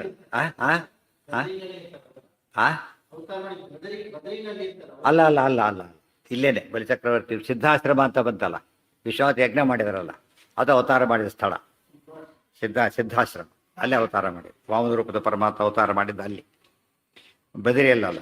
ಅಸ್ಮಾತ್ ಛಲತಃ ಸನ್ನಮಯನ್ ಪದೇ ಗಾಂ ಸನ್ನಮಯನ್ ಪದೇ ಪದೇ. ಒಟ್ಟು ರೂಪದಲ್ಲಿ ಹೊರಟಿದ್ದಾನೆ ಪರಮಾತ್ಮ. ಹೊರಟಾಗ ಒಂದೊಂದು ಹೆಜ್ಜೆ ಇಡ್ತಾ ಇದ್ದಾನೆ. ಅಲ್ಲಿಂದ ಒಂದೊಂದು ಹೆಜ್ಜೆ ಇಟ್ಟ ಏನಾಯ್ತು ಅಂತ, ಗಾಮ್ ಅಂದ್ರೆ ಭೂಮಿಯನ್ನು, ಸನ್ನಮಯನ್ ಭೂಮಿ ಎಲ್ಲಾಡ್ತೇವೆ. ಒಂದು ಹೊತ್ತು ಪರಮಾತ್ಮ ಕಾಲಿಟ್ಟ ತಕ್ಷಣ ಹೀಗೆ ಅಲ್ಲಾಡ್ತಾ ಇತ್ತು. ದೇವರ ಭಾರ ತೋರಿಸ್ತಾರೆ ಎಷ್ಟು ಅಂತ ಹೇಳಿ. ಆತನ ಭಾರ ಎಷ್ಟು ಅಂತ ಹೇಳಿದ್ರೆ ಭೂಮಿಗೆ ಹೊರಲಕ್ಕೆ ಆಗ್ತಾ ಇಲ್ಲ, ಆದರೆ ನೋವು ಮಾಡ್ತಾ ಇಲ್ಲ. ಸನ್ನಮಯನ್ ಮಾಡಿದ ಹೋಗ್ಬಿಡ್ತಾ ಇತ್ತು ಲೋಕ. ಎಷ್ಟು ಬೇಕೋ ಅಷ್ಟೇ, ಅಷ್ಟು ಶಕ್ತಿ ತೋರಿಸಿದ್ ಮಾಡಿದ್ದಾನೆ. ಸನ್ನಮಯನ್ ಇದಿಷ್ಟು ಭಾಗವತ ಶ್ಲೋಕ. ಜಗಾಮ ಸಾಮ್ ಸನ್ ಅದು ಜೋಡಿಸ್ಬಿಡ್ತಾರೆ ಆಚಾರ್ಯ ಹಾಗೆ. ಜಗಾಮ ಸನ್ನಮಯನ್ ಪದೇ ಪದೇ. ಮುಂದೆ ಹೇಳ್ತಾರೆ ಪದೇ ಪದೇ, ಹೆಜ್ಜೆ ಹೆಜ್ಜೆಗೆ ಪ್ರತಿ ಹೆಜ್ಜೆಗೂ ಭೂಮಿ ಓಲಾಡ್ತಾ ಇತ್ತು. ಆ ರೀತಿ ಮಾಡಿ ಹೊರಟ. ಜಹಾರ ಚ ಅಸ್ಮಾತ್ ಛಲತಃ ತ್ರಿವಿಷ್ಟಪಂ. ಅಸ್ಮಾತ್ ಅಸುರಭೂಭೃತಃ ಸಕಾಶಾತ್, ಅಸುರಭರಾಜ ಬಲಿಚಕ್ರವರ್ತಿ ಅವನಿಂದ ತ್ರಿವಿಷ್ಟಪಂ ಜಹಾರ. ಅವನು ಕದ್ದಿದ್ದ ತ್ರಿವಿಷ್ಟಪ ಅಂದ್ರೆ ಏನು? ಸ್ವರ್ಗನೇ ಆಕ್ರಮಿಸ್ಬಿಟ್ಟಿದ್ದ ಅವನು. ಬಹುಶಃ ಇವತ್ತಿನ ಯಾರು ಕೂಡ ಯೋಚನೆ ಕೂಡ ಮಾಡಿಲ್ಲ ಅವನು. ಈ ಸೈನ್ಸಿನ ಸಾಧನೆ ಭಾರಿ ದೊಡ್ಡದು ಅಂತ ಹೇಳ್ತಾರಲ್ಲ, ಆದರೆ ಇಂದ್ರದೇವರ ಲೋಕ ಅಪಹರಣ ಮಾಡಿ ಅದನ್ನು ಕಾಂಕ್ವರ್ ಮಾಡಿದ್ದ ಅವನು. ಇಂದ್ರದೇವನ ಡಿಸ್ಪ್ಲೇಸ್ ಮಾಡಿ ಕೂತಿದ್ದ ಹೋಗಿ. ಅಂದರೆ ಈ ಸೈಂಟಿಫಿಕ್ ಡೆವಲಪ್ಮೆಂಟ್ಗಿಂತ ಎಷ್ಟು ಮುಂದುವರೆದಿದ್ದಾಗ ತುಂಬ ಜಾಸ್ತಿ ಇದ್ದ ಕಾಲ. ಇವತ್ತಾರು ತಮಾಷೆ ಮಾಡ್ತಿದ್ರು. ಈಗ ಒಂದು ಸ್ಟೇಜಲ್ಲಿ ತಮಾಷೆ ನಿಲ್ಲಿಸ್ಬೇಕು ಅವರು. ಇದೆಲ್ಲ ಚಂದ್ರ, ಈ ಬಂಗಳ ಇದೆಲ್ಲ ಟ್ರೈ ಮಾಡ್ತಾರೋದು ನೋಡಿದರೆ ಅವಾಗ ಏನಾಗತ್ತಾಗ, ಇದು ಇವತ್ತು ನೋಡಿದ್ರೆ ಇವ್ರು ಮಾಡಿದರೆ ಒಪ್ತಾರೆ, ಅವ್ರು ಮಾಡಿದ್ದು ಒಪ್ಪೋದಿಲ್ಲ. ಇದು ಸಮಸ್ಯೆ. ತುಂಬ ಕಾಲ ಕಳೆದಾಗ ಹೋಗ್ಬಿಡುತ್ತೆ ದೊಡ್ಡ ವಿಷಯಗಳೆಲ್ಲ ಅಂತ. ಆಮೇಲೆ ಹೇಳಿದರೆ ಇದು ನಮ್ಮವ್ರು ಮಾಡಿದ್ದಾರೆ ಶುರು ಮಾಡ್ತಾರೆ. ಇನ್ನೂ ಮುಂದೆ ಹೋದ್ಮೇಲೆ ಈ ಕಥೆ ಯಾವಾಗ ಬಂತು ಅಂದರೆ, ಮಂಗಳಾಚಂದ್ರನ್ ನೋಡಿ ಇವ್ರಿಗೆ ಸೇರಿಸಿದ್ರೆ ಆಮೇಲೆ ಶುರು ಮಾಡಿಬಿಡ್ತಾರೆ. ಅದು ಸೈನ್ಸನ್ನು ದೊಡ್ಡದು ಮಾಡ್ಕೊಂಬಿಟ್ಟು ಅದನ್ನು ಚಿಕ್ಕದು ಮಾಡಿಬಿಡ್ತಾರೆ. ತಪ್ಪದು. ಮೊದಲು ನಂಬೋದಿಲ್ಲ, ಆಮೇಲೆ ಹೇಳ್ತಾರೆ. ಕೊನೆಗೆ ಇದನ್ನ ಫಸ್ಟ್ ಮಾಡಿ ಅದು ಸೆಕೆಂಡರಿ ಮಾಡಿಬಿಡ್ತಾರೆ. ಮೊದಲು ಗೌರವಿಸೋ ಪದ್ಧತಿ ಅವರಿಗಿಲ್ಲ. ಏನೋ ಕಥೆ ಹೇಳಿದರು ಅಂತ ಹೇಳಿಬಿಟ್ಟು ತಪ್ಪದು. ಸವಾಮನಾತ್ಮ ತ್ರಿವಿಷ್ಟಪಂ ಚಹಾರ, ಭೂಮಿಯ ಸ್ವರ್ಗವನ್ನು ಕಿತ್ತುಕೊಂಡ. ನೋಡಿ, ಇಂದ್ರ ಮಹೇಂದ್ರನಾಗಿದ್ದಿದ್ರೆ, ಇದು ಪರಮೈಶ್ವರ್ಯ ಆಗಿದ್ದರೆ ಈಗ ಐಶ್ವರ್ಯನೇ ಇಲ್ಲ. ಈಗ ಇಂದ್ರದ್ದು ಏನಾಗಿದೆ, ಡಿಸ್ಪ್ಲೇಸ್ಡ್. ಈಗ ಪವರ್ಲೆಸ್. ಭೂಮಿನೂ ಇಲ್ಲ, ಸ್ವರ್ಗನೂ ಇಲ್ಲ, ಯಾವುದೂ ಇಲ್ಲ. ಅಂದರೆ ಮುಖ್ಯಾರ್ಥದಲ್ಲಿ ಬರಲಿಲ್ಲ. ಈಗ ಮುಖ್ಯಾರ್ಥದಲ್ಲಿ ಇದು ಪರಮೈಶ್ವರ್ಯವಾನ್ ನಮ್ಮ ಭಾರತ ಇಂದ್ರ ಇವರು ಬರಲಿಲ್ಲ. ಅದರಿಂದಾಗಿನೇ ಇಂದ್ರ ಶಬ್ದ ಮುಖ್ಯವಾಗಿ ಯಾರನ್ನು ಹೇಳ್ತಾ ಇದೆ? ಮೊದಲೇದಾಗಿ ಪರಮೈಶ್ವರ್ಯನೇ ಅಲ್ಲ, ಸ್ವರ್ಗಾಧಿಪತ್ಯ. ಇವತ್ತು ಎಷ್ಟೇ ಮಾಡಿದ್ರು ಚೀಫ್ ಮಿನಿಸ್ಟರ್ ಯಾವುದಕ್ಕೆ ಈಕ್ವಲ್ ಆಗೋದಿಲ್ಲ, ಪ್ರೈಮ್ ಮಿನಿಸ್ಟರ್ ಅಲ್ಲ ಫಸ್ಟ್ ಆಫ್ ಆಲ್. ಅದೂ ಇಲ್ಲ ಈಗ, ತ್ರಿವಿಷ್ಟಪನೂ ಇಲ್ಲ ಈಗ. ಅಂದರೆ ಎರಡು ರೀತಿ ಮೈನಸ್ ಪಾಯಿಂಟ್ ಆಯಿತು. ಅಂದರೆ ಪರಮೈಶ್ವರ್ಯ ಇಂದ್ರದೇವರಲ್ಲಿ ಎಷ್ಟು ರಿಲೇಟಿವ್ ಪರಮೈಶ್ವರ್ಯ ಹೊರತು ಅಬ್ಸಲ್ಯೂಟ್ ಪರಮೈಶ್ವರ್ಯ ಅಲ್ಲ. ದೇವರದ ಅಬ್ಸಲ್ಯೂಟ್ ಯಾತಕ್ಕೆ? ಪರಮೈಶ್ವರ್ಯಕ್ಕೆ ಅಭಿಮಾನಿ ದೇವತೆಯ ಪತಿ ಅಂದ ಮೇಲೆ ಅಬ್ಸಲ್ಯೂಟ್ ಐಶ್ವರ್ಯ. ಎರಡನೇದಾಗಿ ಇಲ್ಲಿ ಬಂತು. ಮುಂದೇದಾಗಿ ನಿತ್ಯವಾದ ಪರಮೈಶ್ವರ್ಯ, ಅಬ್ಸಲ್ಯೂಟ್ ಅಂಡ್ ಪರ್ಮನೆಂಟ್. ಆದ್ದರಿಂದ ಇದು ಇಂದ್ರ ಶಬ್ದ ಮುಖ್ಯಾರ್ಥ ಯಾರಾಗಬೇಕೀಗ? ನಾರಾಯಣನೇ ಆಗಬೇಕು. ಅದು ಸುಲಭ. ಇದೆಲ್ಲ ಅರ್ಥ ಮಾಡ್ಕೊಂಡ್ರೆ ಆಚಾರ್ಯ ಹೇಳಿದ ಅರ್ಥ ಪ್ರಾಕ್ಟಿಕಲ ನಡೀತಾ ಇರೋ ಅರ್ಥ. ಅದನ್ನು ಹೇಳ್ತಾ ಅಸ್ಮಾತ್ ಛಲತಃ ತ್ರಿವಿಷ್ಟಪಂ. ಛಲತಃ ವಂಚನೆಯಿಂದ ಸ್ವರ್ಗವನ್ನು ತಗೊಂಡ. ಇದು ಸ್ವಾರಸ್ಯ. ವಂಚನೆಯಿಂದ ತಗೊಂಡ. ಏನು ವಂಚನೆ ಮಾಡ್ದ? ಮೊದಲೇದಾಗ ಮಾಡಿದ ವಂಚನೆ ಏನದು? ಪದಾನಿ ತ್ರೀಣಿ ದೈತ್ಯೇಂದ್ರ ಸಂಹಿತಾನಿ ಪದ, 3 ಹೆಜ್ಜೆ ಭೂಮಿ ಕೊಡು ಅಂತ ಕೇಳಿದ. ಅದು ವಂಚನೆ ಆತಕ್ಕ ನಕ್ಬಿಟ್ಟು ಅವ್ನು, ಏನು ಇಷ್ಟು ಕೇಳ್ತಾರೆ ನನ್ನ, ಏನು ನಾನು ಎಷ್ಟು ದೊಡ್ಡವನು ಗೊತ್ತಾ, ನಾನು ಇಷ್ಟು ಕೇಳ್ತಾರ ಅಂಥೇಳಿ ಜೋರು ಮಾಡ್ದ. ಗೊತ್ತಾಯ್ತಾ? ಅಂದರೆ ಹೆಜ್ಜೆ ಅವನೇನು ತಿಳ್ಕೊಂಡ, 3 ಹೆಜ್ಜೆ ಕೇಳ್ತಾ ತಪ್ಪು ತಿಳ್ಕೊಂಡ್ಬಿಟ್ಟ. ಆ್ಯಕ್ಚುಲಿ ಕೇಳಿದ್ದೇನೀಗ, ನಾನು ಕೇಳಿದ 3 ಹೆಜ್ಜೆ ನೀನು ಕೊಡಲಿಕ್ಕೆ ಆಗೋದಿಲ್ಲ ಅಂತ ತೋರಿಸ್ತೇವೆ ಮುಂದೆ. ಅದು ನೋಡೋದಕ್ಕೆ ಏನು ಅನಿಸ್ತದೋ, ಒಂಥರ ಅವನು ವಂಚನೆ ಮಾಡಿದಾಗಾಯ್ತು. ಯಾತಕ್ಕೆ ಹಾಗೆ ಮಾಡಿದ ಪರಮಾತ್ಮ ಅಂದರೆ, ಬಲಿಚಕ್ರವರ್ತಿ ವಂಚನೆ ಮಾಡಿದ್ದ. ಏನು ವಂಚನೆ ಮಾಡಿದ್ದ? 100 ಅಶ್ವಮೇಧ ಯಾಗ ಮಾಡಿದವ್ರು ಮಾತ್ರ ಯಾವ ಪದವಿ ಬರಬೇಕು? 100 ಅಶ್ವಮೇಧಾಗ ಮಾಡೇ ಇಲ್ಲ, ಫೌಲ್ ಮೆಥಡಲ್ಲಿ ಕೂತ್ಬಿಟ್ಟಿದ್ದ. ಅದು ಪರಮಾತ್ಮ ಏನು ಮಾಡ್ದ? ಅದು ನೀವು ನಿಕೃತ್ಯ ನಿಕೃತಿಂಹನ್ಯ, ನಿಕೃತ್ಯ ನಿಕೃತಿಂಹನ್ಯ. ನಿಕೃತಿ ಅಂದರೆ ವಂಚನೆ. ವಂಚನೆಯಿಂದ ಏನು ಮಾಡಬೇಕು? ಯಾವಾಗಲೂ ವಂಚನೆ ಮಾಡಿದವ್ರನ್ನ ವಂಚನೆಯಿಂದನೇ ಸೋಲಿಸ್ಬೇಕು. ಅದು ಧರ್ಮ, ಅದು ಶಾಸ್ತ್ರದ ರಾಜನೀತಿ. ಪರಮಾತ್ಮ ಇವರ ರಾಜ, ಇವನು ರಾಜನೀತಿ ಇಲ್ಲಾಗಿ ತೋರಿಸ್ಬೇಕು ಅಂದರೆ ರಾಜ ಅವನು. ರಾಜರ ಮುಂದೆ ರಾಜನೀತಿ ತೋರಿಸಿ ಇನ್ನೆಲ್ಲಿ ತೋರಿಸ್ಬೇಕು ಅದನ್ನು? ಮ್ಯಾಥಮೆಟಿಕ್ಸಲ್ಲಿ ಮ್ಯಾಥಮೆಟಿಕ್ಸ್ ಮಾಡಿದೆ, ಇದು ಕಾವ್ಯದಲ್ಲಿ ಮಾಡೋಕ್ಕಾಗತ್ತಾ? ಅಲ್ಲೇ ಮಾಡಬೇಕು. ಅದಕ್ಕೆ ಹಾಗೆ ಮಾಡ್ದ. ಮೋಸಕ್ಕೆ ಪ್ರತಿ ಮೋಸ. ಜಹಾರ ಚಾಸ್ಮಾತ್ ಸರತ ತ್ರಿಭಿಷ್ಟಪಂ ತ್ರಿಭಿಹಿ ಕ್ರಮೈಹಿ. ಕ್ರಮ ಅಂದರೆ ಹೆಜ್ಜೆ. ತ್ರಿಭಿಹಿ ಕ್ರಮೈಹಿ, 3 ಹೆಜ್ಜೆಗಳಿಂದ. ಅವನು ಅಷ್ಟೆಲ್ಲ ಕಟ್ಪಟ್ಟು ಮಾಡಿದರೆ, 3 ಲೋಕಗಳನ್ನು ಗೆದ್ದಿದ್ರೆ 3 ಹೆಜ್ಜೆಯಿಂದ ಕಿತ್ಕೊಂಡ. ಅದಿಷ್ಟು ಕೂಡ ಇದು ಇಂದ್ರದೇವರಿಗೆ ಆಗಿರಲಿಲ್ಲ. ಇಂದ್ರದೇವರು ಫುಲ್ ಎಫರ್ಟ್ಸ್ ಹಾಕಿದ್ರೂ ಆಗಿರಲಿಲ್ಲ. 3 ಹೆಜ್ಜೆಗೆ ಎಲ್ಲ ತಗೊಂಡ ವಾಪಸ್. 3 ಹೆಜ್ಜೆಗೆ ಯುದ್ಧ ಇಲ್ಲ ಗಿದ್ದಲ್ಲಿ ಏನೂ ಇಲ್ಲ. ಮತ್ತೇನು ನೋಡೋದಕ್ಕೆ ನನ್ನ ಹೆಜ್ಜೆ ಅಂತ ಹೇಳಿದೆ, ತಪ್ಪು ತಿಳ್ಕೊಂಬಿಟ್ಟೆ. ಇಷ್ಟು ಚಿಕ್ಕ ಹುಡುಗ ಹೆಜ್ಜೆ ಎಷ್ಟಿರುತ್ತೆ ಮಹಾ ಅಂತ ತಿಳ್ಕೊಂಡೆ. ಆ್ಯಕ್ಚುಲಿ ಆಮೇಲೆ ನೋಡಿದ್ರೆ ನಿಜವಾಗ್ಲೂ ವಂಚನೆ ಮಾಡಲಿಲ್ಲ. ಯಾತಕ್ಕೆ? ಬೇರೆ ರೂಪ ತರಲಕ್ಕೆ ಹೋಗಲಿಲ್ಲ. ಅದೇ ರೂಪದಿಂದನೇ ಅದೇ ಕಾಲನ್ನೇ ಬೆಳೆಸಿದ. ಅದೇನಾಯ್ತಾಗ? ಮೋಸ ಅಲ್ಲೇ ಅಲ್ಲ, ಮೋಸ ಅಲ್ಲೇ ಅಲ್ಲ. ಮಡಿಸಿಟ್ಟಿದ್ದ, ಅವ್ರು ವ್ಯಾಪಾರ ಮಾಡಿದ. ಆ ಮೋಸ ಅಲ್ಲ. ಇನ್ನೊಂದು ಟೇಪ್ ತರಲಿಲ್ಲ, ಅದೇ ಟೇಪ್ನೇ ಬಿಚ್ಚಿ ತೋರಿಸ್ದ. ಇನ್ನೊಂದು ಟೇಪ್ ತಂದ್ರೆ ಏನಾಗದಾಗ ಕೆಲವ್ರು ಏನು ಮಾಡ್ತಾರೆ, ತೋರಿಸೋದು ಒಂದು ಒಳ್ಳೆ ಸ್ಯಾಂಪಲ್ ತೋರಿಸ್ತಾರೆ, ಕೆಟ್ಟದ್ದು ಕೊಟ್ಟಿರ್ತಾರೆ. ತೋರಿಸೋದು ಒಳ್ಳೆಯದು, ಸಪ್ಲೈ ಮಾಡೋದು ಕೆಟ್ಟದು. ಅದು ಯಾವುದೋ ಕಾಲಕ್ಕೆ ಬರುತ್ತೆ, ವಾಪಸ್ ಕಳಿಸ್ ಅದು ಜಾಸ್ತಿ ಖರ್ಚಾಗುತ್ತೆ, ಹಾಳಾಗೋದು ಬಿಟ್ಟು ಬಿಡ್ತಾರೆ, ಮೋಸ ಮಾಡ್ತಾರೆ. ಹಾಗಲ್ಲ. ಏನು ಮಾಡಿದ ಪರಮಾತ್ಮ? ಇವನು ಅರ್ಥನೇ ಮಾಡ್ಕೊಳ್ಳಿಲ್ಲ. ಏನಂತ ಮೋಸ ಮಾಡಿದ್ದ ಅವನಿಗೇನಾಯ್ತು? ಈಗ ತಾನೇ ಮೋಸ ಹೋಗಾಗಾಯ್ತು. ತಾನು ಅನ್ಯಾಯ ಮಾಡಿದ ಪ್ರತಿಯಾಗಿ ತಪ್ಪು ತಿಳ್ಕೊಂಡ್ಬಿಟ್ಟು ಭಾರಿ ಕೊಡ್ತೇನೆ ಅಂತೇಳಿ ಕೊಡೋದ್ರೆಲ್ಲ ಕಳ್ಕೊಂಡೇ ಬಿಟ್ಟ. ಹಾಗಾಯ್ತು. ಅದಕ್ಕೆ ಮೋಸಕ್ಕೆ ಪ್ರತಿ ಮೋಸ ಅಂತ ಎಚ್ಚರ ಮಾಡಿದಾಗ, ಬಲಿಚಕ್ರವರ್ತಿ ಭಾರಿ ದೊಡ್ಡವನು. ಮೋಸ ಮಾಡಿ ಪ್ರತಿ ಮೋಸ ಮಾಡದಿದ್ದರೆ, ದೇವರಿಗೆ ನಾವೇನು ವಂಚನೆ ಮಾಡಿದರೆ ಖಂಡಿತ ಏನಾಗುತ್ತೆ, ನಮಗೆ ರಿವರ್ಸ್ ಹೊಡೆಯುತ್ತೆ ಹೊರತು ಎಂದು ದೇವರು ಕಣ್ಣು ಮುಚ್ಚಲಕ್ಕೆ ಸಾಧ್ಯ ಇಲ್ಲ. ತ್ರಿಭಿಹಿ ಕ್ರಮೈಹಿ ತಚ್ಚ ದದೌ ನಿಜಾಗ್ರತೆ. ತಾನು ತಗೊಳ್ಳಿಲ್ಲ ಅದನ್ನು, ತಚ್ಚ ತಗೊಂಡು ಅದನ್ನು ನಿಜಾಗ್ರತೆ ತನ್ನ ಅಣ್ಣನಿಗೆ ಕೊಟ್ಟ, ಇಂದ್ರನಿಗೆ ವಾಪಸ್ ಕೊಟ್ಟ ಅಂತ ಅರ್ಥ. ಇಂದ್ರನಿಗೆ ವಾಪಸ್. ಇದು ಭಾಗವತದಲ್ಲಿ ಅದು ಹೇಳಿತು. ಪರಮಾತ್ಮ ಏನು ಮಾಡ್ತಾನೆ? ಯಾವ ಎಚ್ಚಿಕೇತ ತನ್ನ ಮೋಹಂ ಹೇಳ್ತಾರೆ. ಜೇತೋತ ದಾತ ಪರಮಾತ್ಮ. ಜೇತ ಉತ ದಾತ ವೇದದ ಮಾತು. ಗೆದ್ದ ಕೊಟ್ಟ, ಬಲಿಚಕ್ರವರ್ತಿಯಿಂದ ಗೆದ್ದು ಈತನಿಗೆ ಕೊಟ್ಟ. ವೇದ ಮಂತ್ರ ಅದು. ಅರ್ಥ ಆಗಿದ್ದು ಈ ಕಥೆ ನೋಡಿದಾಗ ಅರ್ಥ ಇಲ್ಲ, ಅರ್ಥನೇ ಆಗ್ತಿರ್ಲಿಲ್ಲ. ಅದಕ್ಕೆ ವೇದಾರ್ಥ ಪರಿಬ್ರಹ್ಮಿತ. ಭಾಗವತ ಮಹಾಭಾರತಗಳೇನವೋ ಇತಿಹಾಸ ಪುರಾಣಾಭ್ಯಾಂ ವೇದಂ ಸಮೂಪ ಬ್ರಹ್ಮಯೇ. ಈ ಬ್ಯಾಕ್ಗ್ರೌಂಡ್ ನಮಗೆ ಅಲ್ಲಿ ಸಿಗೋದಿಲ್ಲ. ವಿಷಯ ಹೇಳಿಬಿಟ್ಟು ಯಾವಾಗಂತ ಗೊತ್ತಾಗಲಿಲ್ಲ. ಅದಿಷ್ಟು ಅಲ್ಲಿ ಹೇಳೋದ್ರಿಂದ ಇತಿಹಾಸ ಪುರಾಣ ಯಾರು ಓದಿಲ್ಲ ಅವ್ರಿಗೇನು ಅರ್ಥ ಆಗೋದಿಲ್ಲ, ವೇದ ಅರ್ಥ ಆಗೋದಿಲ್ಲ, ಕಾಂಟೆಸ್ಟೇ ಗೊತ್ತಾಗೋಲ್ಲ. ಆದ್ದರಿಂದ ಅವರು ಮಿಸ್ ಮಾಡ್ಕೊಂಡಿರ್ತಾರೆ, ತಲೆ ಅರ್ಥ ಮಾಡ್ತಾರೆ, ಕೆಟ್ಟೋಗ್ಬಿಡುತ್ತೆ. ತದೌ ನಿಜಾಗ್ರತೆ. ಜಹಾರ ಚಾಸ್ಮಾತ್ ಶರತ ತ್ರಿಭಿಷ್ಟಪಂ ತ್ರಿಭಿಕ್ರಮಹಿಸ್ತಚ್ಚ ದದೌ ನಿಜಾಗ್ರತೆ. ಮತ್ತೆ ತನಗೆ ಬೇಕಾ ಎಷ್ಟೆಲ್ಲ ಕಷ್ಟಪಟ್ಟ, ತನಗೆ ಬೇಡ ಕೇವಲ ಲೋಕೋಪಕಾರಕ್ಕೆ ಮಾಡಿದ್ದು, ಭಕ್ತರ ಸಂರಕ್ಷಣೆ ಮಾಡಿದ್ದಾದ್ದರಿಂದಾಗಿಯೇ ಪರಮಾತ್ಮ ಎಂದು ತನಗಾಗಿ ತಗೊಳ್ಳೇ ಇಲ್ಲ. ತನಗಾಗಿ ತಗೊಳ್ಳಿಲ್ಲ ಒಂದು ಬಹಳ ಮುಖ್ಯವಾದ ಅಂಶ ಇತ್ತು. ಗೌರ್ಮೆಂಟ್ ಯಾವಾಗಲೂ ಕೂಡ ಏನು ತೋರಿಸ್ತಿರುತ್ತೆ? ಡಿಫಿಷಿಯೆಂಟ್ ಬಜೆಟ್ ತೋರಿಸುತ್ತೆ. ಯಾವಾಗ ಲಾಭ ತೋರಿಸ್ಬಾರ್ದು ಸರ್ಕಾರ. ಯಾಕೆ? ಸರ್ಕಾರ ಯಾತಕ್ಕಿಲ್ಲ? ಲಾಭ ಮಾಡ್ಕೊಳ್ಳೋಕ್ಕಿಲ್ಲ. ಯಾತಕ್ಕಿರೋದು ಅದು? ಮತ್ತು ಸಾಲ ಮಾಡೋದು, ಸಾವಿರಾರು ಕೋಟಿ ಸಾಲ ಮಾಡುತ್ತೆ. ಯಾತಕ್ಕೋಸ್ಕರ? ಇದಕ್ಕೋಸ್ಕರ, for the sake of people. ಅದರಿಂದ ಅದನ್ನೇನಂತ, ಅದಕ್ಕೆ ದೇವರು ಸೇವೆ ಮಾಡ್ಕೊಳ್ಳೋಕೋರು ತಪ್ಪು. ಯಾವುದೇ ಸಂಸ್ಥೆಗಳು ಕೂಡ ಸೇವೆ ಮಾಡ್ಕೊಳ್ಳೋದನ್ನು ಒಪ್ಪೋದಿಲ್ಲ.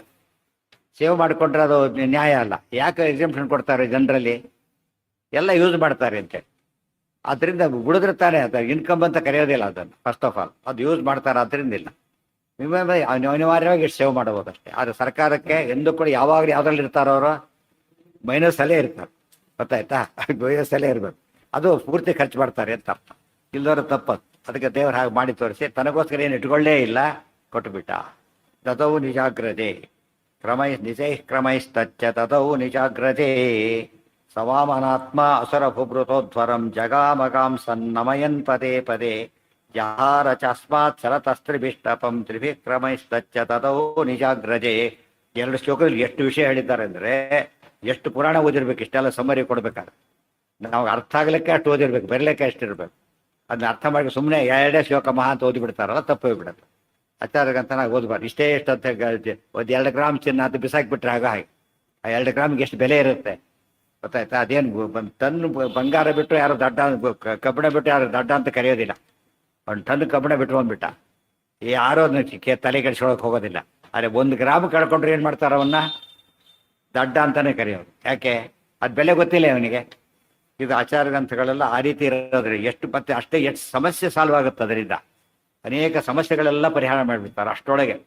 ಈ ಹಿನ್ನೆಲೆಯಲ್ಲಿ ಆಚಾರ ನಿರ್ಣಯ ಅಂದರೆ ಅಷ್ಟು ವಿಶಿಷ್ಟವಾದಂತಹ ನಿರ್ಣಯ. ದದೌ ನಿಜಾಗ್ರಜೆ.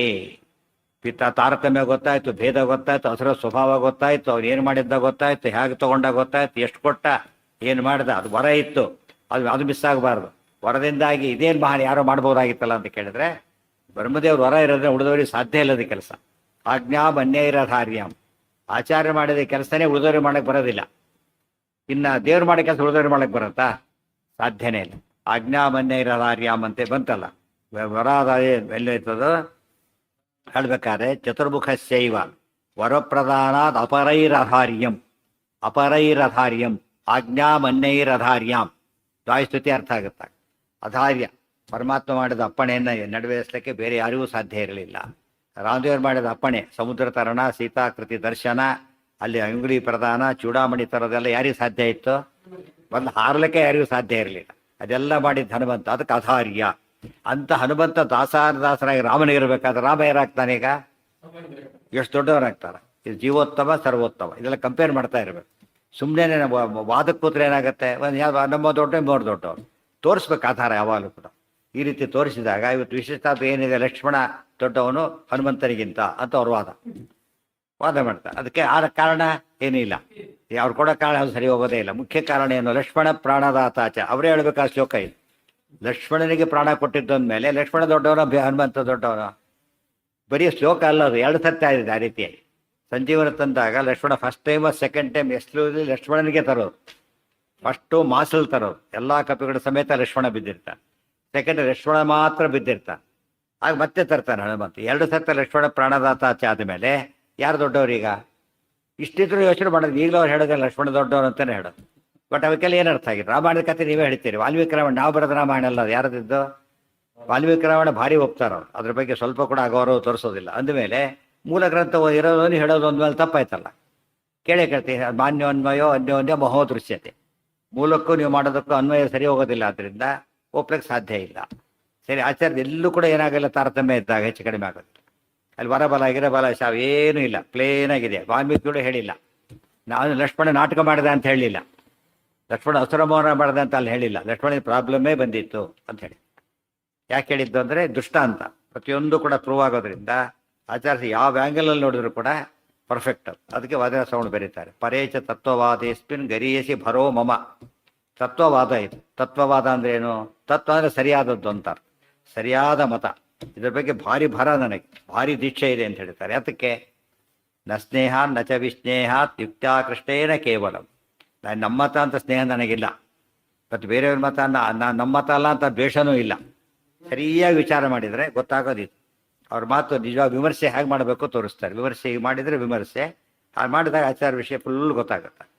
ಸನ್ನಮಯನ್ ಪದೇ ಪದೇ ಜಹಾರ ಚಾಸ್ಮಾತ್ ಚಲತಸ್ತ್ರಿಭಿಷ್ಟಪಂ ತ್ರಿಭಿಕ್ರಮೈಸ್ತಚ್ಚ ದದೌ ನಿಜಾಗ್ರಜೆ.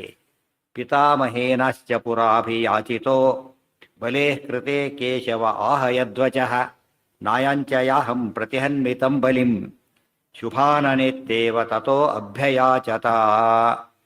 ಪಿತಾಮಹೇನ ಅಸ್ಯ ಪುರ ಅಭಿಯಾಚಿತಃ ಬಲೇಃ ಕೃತೆ ಕೇಶವಃ ಆಹ ಯತ್ ವಚಃ.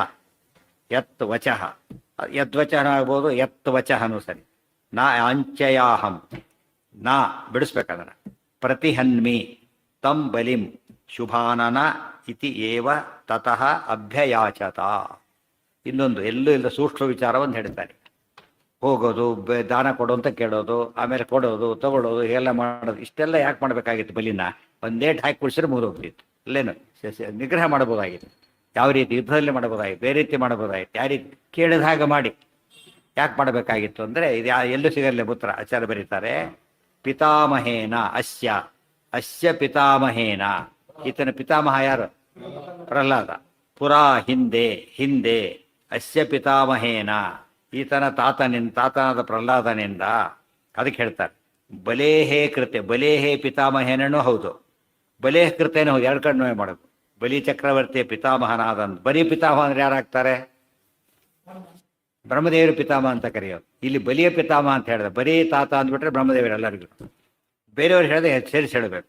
ಬಲೇಹ ಕೃತೆ ಮುಂದೆ ಬಲೇಹೇ ಪಿತಾಮಹೇನ ಅಂದರೆ ಪ್ರಹ್ಲಾದೇನ ಪುರ ಹಿಂದೆ ವರಹ ಅಭಿಯಾಯ ಒಂದು ರೀತಿ ಬೇಡ್ಕೊಂಡಿದ್ದ ಆತ. ಯಾತಕ್ಕೋಸ್ಕರ? ಬಲೇಹ ಕೃತೆ, ಬಲಿಗೋಸ್ಕರ ಕೇಳ್ಕೊಂಡಿದ್ದ. ತನ್ನ ಮೊಮ್ಮನ ಬಗ್ಗೆ ಪ್ರಹ್ಲಾದನಿಗೆ ಗೊತ್ತಿತ್ತು. ಗೊತ್ತಾಯ್ತು, ದೈತ್ಯ ಚಕ್ರವರ್ತಿ ಆಗ್ತಾನೆ. ನ್ಯಾಚುರಲಿ ಯಾವಾಗ ಮೇಲಿನವರು ಹೋಪ್ಲೆಸ್ ಇದ್ರು ಕಷ್ಟ, ಕೆಳದವ್ರು ಹೋಪ್ಲೆಸ್ ಇದ್ರು ಕಷ್ಟ. ಸರಿಯಾಗಿ ಕೆಲಸನೇ ಮಾಡೋದಿಲ್ಲ, ಏನು ಮಾಡಲಿ ಅಂತ ಹೇಳ್ತಾರೆ. ಅಸಿಸ್ಟೆಂಟ್ಸ್ ಇದ್ದಾರೆ, ಯಾರು ವರ್ಕೇ ಮಾಡಲ್ಲ, ಏನಾಗುತ್ತಾಗ? ನಿಂತು ಹೋಗ್ಬಿಡುತ್ತೆ. ಇದು ದೈತ್ಯರ ರಾಜ, ಈತ ಒಳ್ಳೆಯವನು. ದೈತ್ಯರೆಲ್ಲ ಯಾರ್ಯಾರು? ನಿಮುಲ, ನಮುಚಿ ಇದಾನಲ್ಲ, ನಮುಚಿ ಇಲ್ವಲ್ಲ, ವಾತ ಅಂಥವರೆಲ್ಲ ಈತನ ಶಿಷ್ಯರು. ಏನು ಮಾಡ್ಬೇಕಾದ್ರಿಂದ ಎಲ್ಲ ಅವ್ರು ಬಡಿ ಬಡಿ ಕಡಿ ಅಂಥವ್ರು. ಗೊತ್ತಾಯ್ತಾ? ಅವ್ರ ಚಕ್ರವರ್ತಿ ಅಂದರೆ ಏನಾಗುತ್ತೆ? ಪ್ರಾಬ್ಲಮ್ ಬಂದೇ ಬರುತ್ತೆ. ಅದಕ್ಕೆ ಪರಮಾತ್ಮ ಇಂಥ ಪ್ರಸಂಗ ಬರುತ್ತೆ, ನೀನು ಆತನಿಗೆ ಮರ್ಯಾದೆ ಕಳಿಬೇಡ, ಹೊಡೆದು ಗಿಡದು ಮಾಡಬೇಡ. ಹೇಗೆ ಮಾಡಬೇಕು ಅಂದರೆ ಆತನ್ನು ಬಹಳ ನಯವಾಗಿ ನಿಗ್ರಹ ಮಾಡಬೇಕು. ಅಷ್ಟು ಪ್ರೀತಿ ಮೊಮ್ಮಗನ ಮೇಲೆ. ಆತನ ನಿಗ್ರಹ ಮಾಡಬೇಡ ಅಂತ ಕೇಳೋದಿಲ್ಲ, ತಪ್ಪು ಮಾಡಿದ್ದೇನೆ ನಿಗ್ರಹ ಮಾಡಬೇಕು. ಆದರೆ ಹೇಗೆ ಮಾಡಬೇಕು? ನಯವಾಗಿ ಮಾಡಬೇಕು ಅಂತ ಕೇಳಿದ್ದ. ಪರಮಾತ್ಮ ವರ ಕೊಟ್ಟ. ಏನಂತ? ಆಯ್ತಪ್ಪ, ನಾನು ಕೇಳಿದ ಹಾಗೆ ಮಾಡಿ ಸೋಲಿಸ್ತೇನೆ, ಆಯ್ತಾ? ಕೇಳಿದ ಹಾಗೆ ಮಾಡಿ. ನೋಡೋದಕ್ಕೆ ಏನು ಅನಿಸ್ಬೇಕು? ಯಾವಾಗ ಕೇಳೋನು ಯಾರು? ಸಣ್ಣವನು. ಕೊಡೋನು, ಅದಕ್ಕೆ ಕೊಡೋನ ಕೈ ಮೇಲಿರುತ್ತೆ, ತೋಳು ಕೆಳಗಿರುತ್ತೆ ಅಂತ ಹೇಳ್ತಾರೆ. ಹಾಗೆ ಮಾಡಿಬಿಟ್ಟು ಪರಮಾತ್ಮ ಏನು ಮಾಡ್ದ? ಅದೇ ಇನ್ನೊಂದು ಅರ್ಥ, ಕೇಳಿದ ಹಾಗೆ ಮಾಡಿ ಕಿತ್ಕೊಂಡ. ಕೊಡು ಅಂತ ಕೇಳಿ ಕಿತ್ಕೊಂಡ, ಕೊನೆ ತಾನೇ ಕೊಟ್ಟ, ರಕ್ಷಣೆ ಮಾಡ್ದ. ಇದೆಲ್ಲ ಯಾಕೆ ಮಾಡಿದ? ಪ್ರಹ್ಲಾದ ಕೇಳಿದ್ದಕ್ಕೋಸ್ಕರ. ಮೊಮ್ಮಗನ ಪ್ರೀತಿ ಒಂದು ಮಾತು ಹೇಳ್ತಾರೆ ಸರ್, ಮುಂದೆ ಬರ್ತದೆ. ಯಾವಾಗಲೂ ತಂದೆ ತಾಯಿಗಳಿಗೆ ಮೊಮ್ಮಗನೇ ಭಾರಿ ಪ್ರೀತಿ ಅಂತೆ, ಇವರಿಗಿಂತ ಜಾಸ್ತಿ ಅಂತ. ಅದು ಲೋಕ ಸೈಕಾಲಜಿ. ಯಾತಕ್ಕೆ ಅಂದರೆ ಅವ್ರು ಮಾತು ಕೇಳ್ತಾರೆ, ಮಾತು ಕೇಳಲ್ಲ ಅಂತ ಅಷ್ಟೇ ಅರ್ಥ. ದೊಡ್ಡವರೇ ಮಾತು ಕೇಳಲ್ಲ, ಅವ್ರು ಸ್ವಲ್ಪ ಮಾತು ಕೇಳ್ತಾರೆ ಚಿಕ್ಕವರಾದ್ರಿಂದ. ಅಷ್ಟು ಹಾಗಲ್ಲ, ಪ್ರೀತಿ ಜಾಸ್ತಿ ಆಗ್ತಾ ಹೋಗುತ್ತೆ ಮಗನಿಗಿಂತ ಮೊಮ್ಮಗನ ಮೇಲೆ, ಮೊಮ್ಮಗನಿಂದ ಮೊಮ್ಮಗನ ಮೇಲೆ. ಇನ್ನೂ ಅವ್ರು ಇರೋದಿಲ್ಲ, ಅದರಿಂದ ಹೇಳೋದಿಲ್ಲ. ಅಟೆಂದು ಹೋಗ್ಬಿಟ್ಟಿರ್ತಾನೆ, ಅದರಿಂದ ಬರೋದಿಲ್ಲ. ಇಲ್ಲದ ಹೋದ ಜಾಸ್ತಿ ಆಗ್ತಾ ಹೋಗುತ್ತೆ. ಅಟ್ಯಾಚ್ಮೆಂಟ್ ಅಂತ ಕರೆಯೋದು ಅದಕ್ಕೆ. ಅಂದರೆ ಅಟ್ಯಾಚ್ಮೆಂಟ್ ನಾವಲ್ಲಿ ಏನಾಗಬೇಕು? ಯಾವಾಗಲೂ ಕಡಿಮೆ ಆಗಲಿ, ಜಾಸ್ತಿ ಆಗ್ತಾ ಹೋಗುತ್ತೆ ಅಂತ ಹೇಳ್ತಾ. ಇದೇ ಅಟ್ಯಾಚ್ಮೆಂಟಿನ ಡೇಂಜರ್ ಇರೋದು ಅಲ್ಲಿ. ಏನಪ್ಪ ಕಡಿಮೆ, ಅದಕ್ಕೆ ಏನಾಗುತ್ತೆ ಅವನಿಗೀಗ? ಹೊರಗೆ ನೋಡ್ಲಿ ಒಳಗೆ ಆತರ ಇರೋದ್ರಿಂದನೇ ಸಂಸಾರಕ್ಕೊಂದು ಒದ್ದಾಡ್ತಾ ಕೊಡ್ತಾ. ಅಟ್ಯಾಚ್ಮೆಂಟ್ ಬಿಡಬೇಕಾಗ ಫಸ್ಟ್ ಎಲ್ಲಿಂದ ಬಿಡ್ಬೇಕು ಅವನೀಗ? ಫಸ್ಟೇ ಡೀಲಿಂಗ್ ಮಾಡ್ಕೊಬಿಟ್ಟು, ಫಸ್ಟ್ ಹೋಗಿನೇ ಡೀಲಿಂಗ್ ಮಾಡಿದರೆ ಗೊತ್ತಾಯ್ತು. ಮಕ್ಕಳ ಮೇಲೆ ಕಾಳಿದ್ರೆ ಎಲ್ಲ ಡೀಲಿಂಗ್ ಆಗಿಬಿಡ್ತು ತೋಕಳಿ. ಆದರೆ ಯಾಕೆ ಡೀಲಿಂಗ್ ಎಲ್ಲ ಮಾಡ್ಕೋಬಾರ್ದು ಅಂದರೆ, ಒಳ್ಳೆಯವರಾದ್ರೆ ಏನು ಮಾಡಬಾರ್ದು? ಅವ್ರ ರಕ್ಷಣೆ ನಮ್ಮ ಜವಾಬ್ದಾರಿ, ತಂದೆ ತಾಯಿಗಳ ರಕ್ಷಣೆ. ಪ್ರೀತಿ ಬೇರೆ, ಕರ್ತವ್ಯ ಬೇರೆ. ಬರೀ ವೈಯಕ್ತಿಕವಾಗಿ ಮಾಡಿದಾಗ ಅದು ವ್ಯಾಮೋಹ ಅಂತ ಕರೀತಾರೆ. ಡ್ಯೂಟಿಯಾಗಿ ಮಾಡಿದಾಗ ಅದು ರಿವಾರ್ಡ್. ಅದು ಇಷ್ಟೇ ವ್ಯತ್ಯಾಸ. ಮಕ್ಕಳಿಗೆ ಎಲ್ಲರೂ ಮನೆ ಮಾಡ್ತಾರೆ, ಆದರೆ ಒಂದು ಕಾನ್ಸೆಪ್ಟ್ ಚೇಂಜ್ ಮಾಡಬೇಕು. ನಮ್ಮ ಮಕ್ಕಳಿಗೆ ಅಂತ ಮಾಡೋದ್ರ ಬದಲು ನಮ್ಮ ಕರ್ತವ್ಯ ದೇವ್ರು ಕೊಟ್ಟದ್ದು ಮಾಡಿಬಿಟ್ರೆ ಪೂರ್ತಿ ಏನಾಗುತ್ತದ? ಸ್ಪಿರಿಚುವಲ್ ಆಗಿಬಿಡುತ್ತೆ. ಇದು ಲೌಕಿಕ ಹೋಗಿ ಅಧ್ಯಾತ್ಮ ಆಗಿಬಿಡುತ್ತೆ. ಮಕ್ಕಳ ದಾರಿದ ಶಿಕ್ಷಿಸಿ ಯಾತಕ್ಕೆ ಶಿಕ್ಷಿಸಿದ ಅಂದರೆ ಸ್ಕೂಲಲ್ಲಿ ಮೇಷ್ಟ್ರು ಶಿಕ್ಷಿಸಿದಾಗ. ಹುಡುಗರು ತಪ್ಪು ಮಾಡಿದ್ರೆ ಇನ್ಸ್ಟಿಟ್ಯೂಷನ್ ಕೆಟ್ಟ ಹೆಸರು ಬರುತ್ತೆ. ಇನ್ಸ್ಟಿಟ್ಯೂಷನ್ ಜನ ಬೈತಾರಾಗ. ಅದಕ್ಕೆ ಅವನ ಜವಾಬ್ದಾರಿ ಏನಾಗ? ಸರಿಯಾಗಿ ನೋಡ್ಕೋಬೇಕು ಹುಡುಗರು. ಮನೇನೂ ಹಾಗೆ. ಇಂಥ ವಂಶನ ಹಾಳು ಮಾಡಿಬಿಟ್ಟಂತ ಬೈತಾರೋ ಇಲ್ಲ. ಇನ್ಸ್ಟಿಟ್ಯೂಷನ್ ಇವತ್ತಿದೆ ಹೋಗಿದೆ, ವಂಶ ಎಷ್ಟು ದಿವಸದಿಂದ ಬಂದಿದೆ, ಇದು ಕೆಟ್ಟ ಹೆಸರು ಬರಬಾರ್ದು.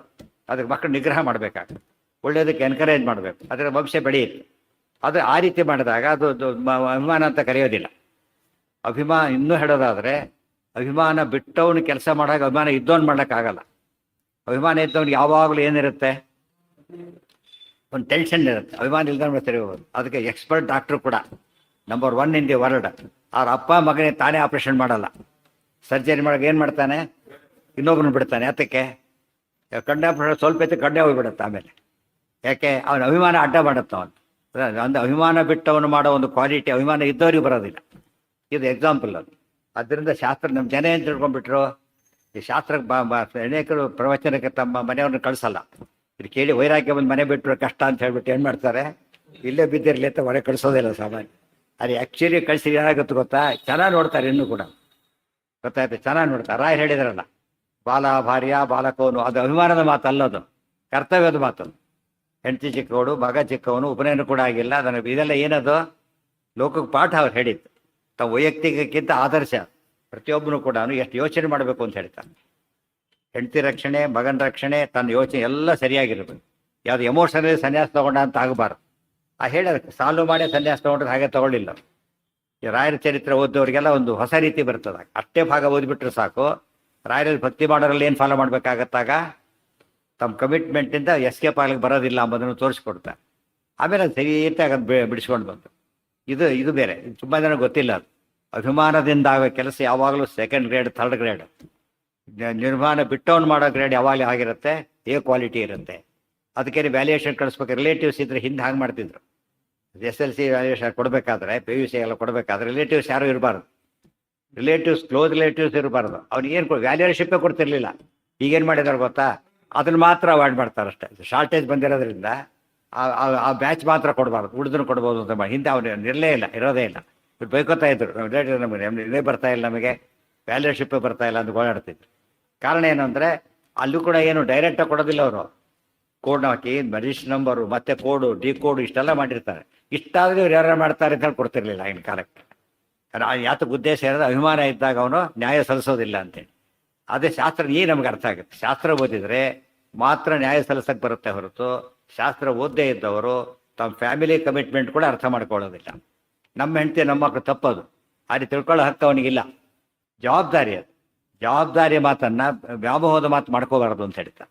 ಇದು ಅರ್ಥ ಮಾಡ್ಕೊಂಡ್ರೆ ಆಗ ನಿಜವಾದ ಅರ್ಥದಲ್ಲಿ ಈಗ ಅರ್ಥ ಆಗುತ್ತೆ. ಮನೆಯವರು ಸರಿ ಇಲ್ದವ್ರೆ ಪಾಠಕ್ಕೆ ಹೋಗ್ರಿ, ಸರಿ ಹೋಗ್ತೀರಿ ಅಂತ ಅರ್ಥ ಆಗುತ್ತೆ. ಇವ್ರು ಕೆಟ್ಟ ಹೋಗ್ತಾರೆ ಅರ್ಥ ತಿಳ್ಕೊಂಡಿರೋದು.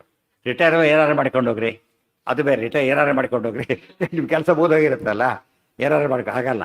ಸರಿಯಾಗಿ ಯಾವಾಗಲೂ ಇರಬೇಕು. ತುಂಬ ಜನಕ್ಕೆ ಅರ್ಥ ಆಗಲ್ಲ ಅದರಿಂದ ಕೆಡಿಸ್ಕೊಂಡ್ಬಿಡ್ತಾರೆ. ಅದರಿಂದ ಅನಾಹುತ ಶುರುವಾಗಿರೋದು. ಎಲ್ಲಿ ಸಿಕ್ಕರೆ ಏನೇನು ಆಗ್ತಿರೋದು ಯಾತಕ್ಕೆ ಅಂದರೆ, ಶಾಸ್ತ್ರಕ್ಕೆ ಡೀಲಿಂಕ್ ಆದರೂ ಇಲ್ಲಿ ಮನೆಗೆ ಓವರ್ ಲಿಂಕ್ ಆದ್ರು. ಇಲ್ಲಿ ಸರಿಯಾಗಿದ್ದಿದ್ರೆ ಎಲ್ಲ ಬ್ಯಾಲೆನ್ಸ್. ಕೃತಯುಗದಲ್ಲಿ ಜನ ಹಾಗಿರ್ತಿದ್ದಾರೆ. ಆದ್ದರಿಂದ ಎಲ್ಲೂ ಹೆಸರೇ ಇಲ್ಲ, ಅನ್ಯಾಯದ ಹೆಸರೇ ಇಲ್ಲ. ಸವಾಮನಾತ್ಮ ಜಹಾರ ಚಾಸ್ಮಾತ್ ಚಲತ ತ್ರಿಭಿಷ್ಟಪಂ ತ್ರಿಭಿಕ್ರಮೈಸ್ತಚ್ಚ ತದೌ ನಿಜಾಗ್ರತೆ ಪಿತಾಮಹೇನಾಸ್ಯ. ಈ ಆಚಾರ್ಯ ಮುಂದೆ ಬರೀತಾರೆ ಈ ಮಾತನ್ನು. ಯಾವಾಗಲೂ ಕೂಡ ಯದ್ಯಪಿ ಪೌತ್ರಕವಚೋ ಯತಪಿ ಅಯೋಗ್ಯಂ ಸಂಭಾವಯಂತಿ ಗುಣಿನಃ 9ನೇ ಅಧ್ಯಾಯದಲ್ಲಿ ಬರುತ್ತೆ. ಮೊಮ್ಮಗನ ಮೇಲೆ ಎಷ್ಟು ಪ್ರೀತಿ ಇರುತ್ತೆ ಅಂದರೆ, ಅವನು ತಪ್ಪು ಮಾಡಿದ್ರು ಕೂಡ ಪರವಾಗಿಲ್ಲ ಅಂತ ಹೇಳ್ಬಿಡ್ತಾರೆ. ಎಷ್ಟಾದ್ರೆ ಮನೆಯ ಮಕ್ಕಳು ಕೆಡೋದಕ್ಕೆ ತಾತನೇ ಕಾರಣ. ಏನು ಮಾಡ್ತಾನೆ, ಹೇಳಕ್ಕೆ ಹೋಗ್ತಾರೆ, ಅವ್ರು ಸಪೋರ್ಟ್ ಮಾಡ್ತಾನೆ, ಅದೇ ಭಾಷೆ ಮಾಡ್ಕೊಂಡ್ಬಿಡ್ತಾರೆ. ಕೊನೆಗೆ ಏನಾಗುತ್ತೆ, ಇದು ಬಿಡು ನೀವು ಬರ ತಾತರ ಮುಂದೆ ಹೇಳ್ತೇನೆ ಅಂತ ಕೊನೆಗೆ ಏನು ಮಾಡ್ಕೊಂಡ್ಬಿಡ್ತಾರೆ, ಕೆಟ್ಟದ್ದು ಕೆಲವು ದುರುಪಯೋಗ ಅಂಡು ಅಡ್ವಾಂಟೇಜ್ ತಗೋಬಾರ್ದಾಗ. ಅದಕ್ಕೆ ಇದಪಿ ಅಯೋಗ್ಯ ಆಚಾರ್ಯ ಬರೀತಾರೆ. ಅಯೋಗ್ಯವಾದನ್ನು ಮೊಮ್ಮಕ್ಕಳು ಕೇಳಿದ್ರು ತಾತ ನಡೆಸಿಬಿಡ್ತಾನೆ. ಆದ್ದರಿಂದ ಇವನ ಅಟ್ಯಾಚ್ಮೆಂಟ್ ಜಾಸ್ತಿ ಇದೆ ಅಂತ ಗೊತ್ತಾಗುತ್ತೆ ಅಂತೆ. ಗೊತ್ತಾಯ್ತಾ? ಆದ್ದರಿಂದ ಎಚ್ಚರಿಕೆ, ಅದೊಂದು ಕಾಷನ್. ಅದು ಅಲೋ ಮಾಡಲಿಲ್ಲ ಆಚಾರ್ಯ, ಅದನ್ನು ಅಲೋ ಮಾಡ್ಲಿಕ್ಕೆ ಹೇಳಿದ್ದಲ್ಲ, ಕಾಷಸ್ ಆಗಿರಿ ಅಂತ ಹೇಳೋದಕ್ಕೆ. ಮುಂದೆ ಹಾರ್ಶು ಕರ್ವಿದೆ ಅಂದ್ರೆ ಏನರ್ಥ, ಹುಷಾರ ಡ್ರೈವ್ ಮಾಡಿ ಅಂತ ಅರ್ಥ. ಆದ್ದರಿಂದ ಯಾವಾಗ ಅಟ್ಯಾಚ್ಮೆಂಟ್ ಜಾಸ್ತಿ ಆಗೋದ್ರಿಂದ ಹುಷಾರಾಗಿರಿ. ಈ ಸೃಷ್ಟಿಲಿ ಹೇಳಿದ್ರಿಂದ ಅದು ಬಂದ ತಕ್ಷಣ ಅರ್ಥ ಆಗುತ್ತೆ. ಮುಂದೆ ಆ ವಿಷಯ ಬರುತ್ತಲ್ಲ, ಯಾತಕ್ಕೆ ಹೇಳಿದ್ರು ಅಂತ ಗೊತ್ತಾಗುತ್ತೆ. ಪಿತಾಮಹೇನಶ್ಚ ಪುರಾಭೆ ಯಾಚಿತಃ ಬಲೇ ಕೃತೋ ಕೇಶವಾಹ ಯದ್ವಚಃ ನಾಯಾಂಚ ಯಾಹಂ ಪ್ರತಿಹನ್ಮಿ ತಂಬಲಿಂ ಶುಭಾನನ.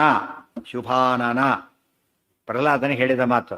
ಶುಭಾನನ, ಒಳ್ಳೆಯ ಮುಖದವನೇ, ಒಳ್ಳೆ ಮಾತಾಡೋನೇ. ಅಂದರೆ ಅಪ್ರಿಷಿಯೇಟ್ ಮಾಡಿದ್ರು ಪರಮಾತ್ಮ. ಯಾತಕ್ಕೋಸ್ಕರ, ಮೊಮ್ಮಗನ ಹಿತ ಬಯಸೋದು ನನ್ನ ಕರ್ತವ್ಯ, ಆದ್ದರಿಂದ ಬಯಸಿದ್ದೆ, ಒಳ್ಳೆ ಮಾತಾಡಿದ್ದೆ ಅಂತ ಅರ್ಥ.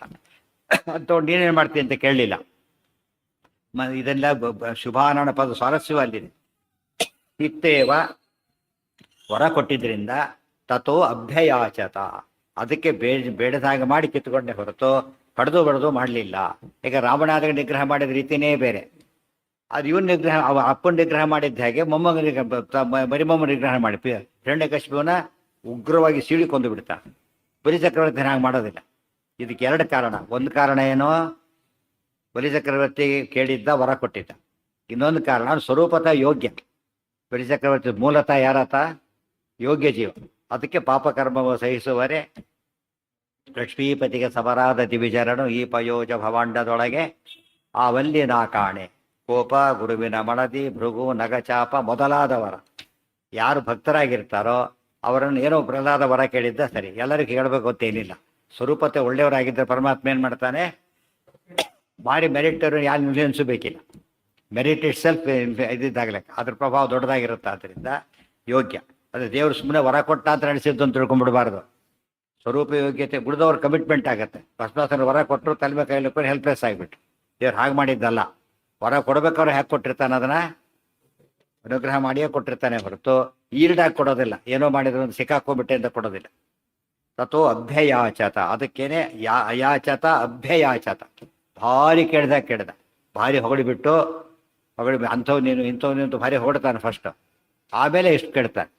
ಅದು ಯಾತಕ್ಕೆ ಅಭ್ಯಯಾಚ, ಅದಕ್ಕೆ ಕೇಳಿ. ಕಾವಲು ಕೂಡ ಚೆನ್ನಾಗಿಲ್ಲ ಕೇಳೋಕೆ ಒಂದು ಫಸ್ಟ್ ಏನು ಮಾಡ್ತಾರೆ, ಜೋರಾಗಿ ಹೊಡ್ತಾರೆ ಬೇಕಾದಷ್ಟು. ಇವ್ರು ಇಲ್ಲ ಅನ್ಬಾರ್ದು, ಆ ರೀತಿ ಹೊಡ್ಬಿಟ್ಟಿರ್ತಾರೆ. ಅವ್ನು ಕೊನೆ ಪಕ್ಷ ಎಷ್ಟು ಕೇಳಬೇಕು, ಅವರು 1000 ಕೇಳ 500 ಕೊಡ್ಬೇಕು, ಆ ರೀತಿ ಮಾಡಿರ್ತಾರೆ. ಅರೆ 500 ಬೇಕಿರುತ್ತೆ ಕೂಡ, ಭಾರಿ ಹೊಗಳ್ಬಿಟ್ಟು ಅಷ್ಟು ಕೇಳಿ ಇಷ್ಟು ತಗೋಬೇಕು. ಗ್ರಾಂಟ್ ಯಾವೆಲ್ಲ ಕೇಳ್ಬೇಕಂತ ಸಾಮಾನ್ಯ ಸೈಕಾಲಜಿ ಹಾಕಿರುತ್ತೆ, ಜಾಸ್ತಿನೇ ಕೇಳೋದು. ಅದು ಸಿಗೋದು ಕಟ್ಟೆ, ಕೇಳೋದು ಮಾತ್ರ ಜಾಸ್ತಿ. ಅವ್ರು ಹೊಡೆದ್ರೆ ಹೇಳ್ತಾರೆ ಜಾಸ್ತಿ ಬರಿ ಅಂತ ಹೇಳ್ತಾರೆ. ಕಡಿಮೆ ಕೊಟ್ಟರೆ ಅದಕ್ಕಿಂತ ಕಡಿಮೆ ಕೊಡ್ತಾರೆ ಅಂತ. ಇದೆಲ್ಲ ಸೈಕಾಲಜಿ ತೋರಿಸ್ತಾರೆ. ಏನ ಹೌದು, ಮತ್ತೆ ನರಸಿಂಹದೇವ್ರ ಭಕ್ತ ಆದ್ದರಿಂದ ಆಗಲೇ ಕೊಟ್ಟಿದ್ದು. ಮತ್ತೆ ಬಲಿಗ್ರಹ ಮಾಡ್ಬೇಕಾದ್ರೆ ಮತ್ತೆ ಬರ್ತಾನೆ ಪ್ರಹ್ಲಾದ ಅಲ್ಲಿ, ನನ್ನ ಮಾತೆ ನಡೆಸ್ತೀನಿ ನನ್ನ ಸ್ತೋತ್ರ ಆದ್ದರಿಂದ ಅದು ಕನ್ಫರ್ಮ್ ಆಗುತ್ತೆ. ಅಲ್ಲಿಗೆ ನಾಳೆ ಮುಂದಿನ ಮಾತು ಇದಿಷ್ಟು ಕೂಡ ಏನಾಯ್ತು. ಈಗ ವಾಮನ ಅವತಾರದ ಕಥೆಯನ್ನ 3 ರೀತಿಯಲ್ಲಿ ಹೇಳಿ ಮುಂದೆ ಇದಕ್ಕೆ ಬರ್ತಾರೆ, ಮುಂದಿನ ಅವತಾರ ಹೇಳ್ತಾರೆ. ಅದನ್ನ ನಾಳೆ ನೋಡೋಣ. ಅದು ಎಷ್ಟು ಜನ ಹೇಗೆ ಬರ್ತೀರಿ, ವೆಹಿಕಲಲ್ಲಿ ಸ್ವಂತ ವೆಹಿಕಲ್ ಬರೋರು ಎಷ್ಟು